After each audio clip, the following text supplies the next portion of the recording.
Mahigit 2,000 trabaho alok ng mga investor sa Clark, Pampanga.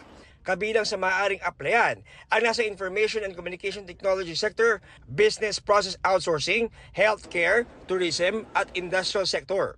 Sa mga interesado, mag-send ng application sa jobs@clark.com. 6 na senatorial candidates at mahigit 30 party list groups inisyuhan ng show cause orders ng COMELEC dahil sa hindi pagkatanggal ng illegal campaign materials. Hinihintay ng COMELEC ang kanilang tugon kung bakit hindi sila dapat kasuhan ng paglabag sa Fair Elections Act. Philippine Medical Association at Philippine Pediatric Society isinusulong ang pagdeklara ng epidemya sa sigarilyo, vape at alak.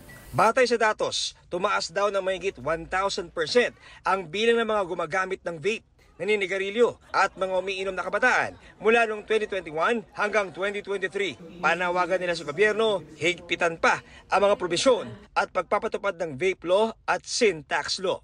John Consulta, nagbabalita para sa GMA Integrated News. Huwag magpahuli sa mga balitang dapat niyong malaman. Mag-subscribe na sa GMA Integrated News sa YouTube.